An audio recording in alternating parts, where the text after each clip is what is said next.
اسی حوالے سے مزید بات کریں گے. ہمارے ساتھ موجود ہیں نمائندہ چینل 5 ضمیر حسین. ضمیر حسین بتائیے کہ آج شریف فیملی جو ہے وہ احتساب عدالت میں پیش ہوئی اور آج جو ہے وہ بنا کارروائی کیے بغیر سماعت 7 نومبر تک ملتوی کر دی گئی ہے. تفصیلات سے آگاہ کیجیے گا. جی بالکل، بڑے کیس کی آج بڑی سماعت ہوئی ہے. احتساب عدالت میں بڑا کیس تھا، بڑی پیشی تھی. سابق وزیر اعظم میاں محمد نواز شریف یہاں پہنچے تھے، ان کے ساتھ ان کی بیٹی مریم نواز پہنچی تھی، کیپٹن ریٹائرڈ صفدر پہنچے تھے. اور اس کیس کے حوالے سے سابق وزیر اعظم میاں محمد نواز شریف لندن سے پاکستان پہنچے تھے اس کیس کی سماعت کے لیے. ان کے قابل ضمانت وارنٹ گرفتاری بھی جاری کیے گئے تھے اور جس کے آج صبح احتساب عدالت میں بر وقت کارروائی شروع ہوئی. اس کے مچلکے بھی جمع کروائے گئے. سابق وزیر اعظم کے ساتھ ساتھ دیگر وزراء بھی یہاں پہنچے تھے، جن میں کیپٹن ریٹائرڈ صفدر کے ساتھ ساتھ مریم اورنگزیب یہاں موجود تھی. اس کے علاوہ خواجہ سعد رفیق موجود تھے، ڈاکٹر آصف کرمانی تھے، محسن شاہ نواز رانجھا تھے. دیگر وزراء یہاں پہنچے تھے اور انہوں نے میڈیا سے مختلف پوائنٹس میں بات بھی، چھوٹی چھوٹی باتیں بھی کی جاتی رہیں.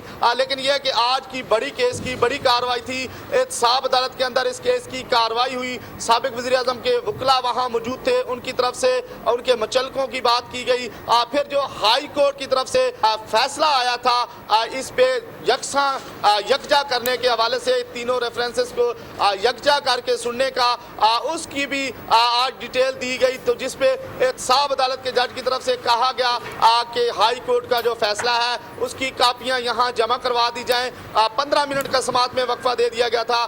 15 منٹ میں سماعت کا وقفہ رہا، لیکن ہائی کورٹ کی طرف سے جو ڈاکومنٹیشن شائع ہوئے تھے، فیصلہ جاری ہوا تھا، اس کی کاپیاں بر وقت جمع نہیں کروائی جا سکی تھی. جس پہ احتساب عدالت کے جج نے بغیر کارروائی کے یہ کارروائی ملتوی کر دی. منگل کو اس کیس کی سماعت دوبارہ ہوگی. 7 نومبر کو سابق وزیر اعظم محمد نواز شریف یہاں احتساب عدالت دوبارہ پہنچیں گے. مریم نواز اور کیپٹن ریٹائرڈ صفدر بھی ہوں گے. تینوں ریفرنسز کو جن پہ فرد جرم عائد کی جا چکی ہے ان کو یکجا کرنے کی بھی باتیں کی گئی. اب یہ ہے کہ احتساب عدالت نے یہ دیکھنا ہے کہ اس فیصلے میں کیا لکھا ہوا ہے. اس کو دیکھنے کے بعد اس کیس کی کارروائی آگے بڑھے گی. منگل کو اس کیس پہ دوبارہ سماعت ہونے جا رہی ہے.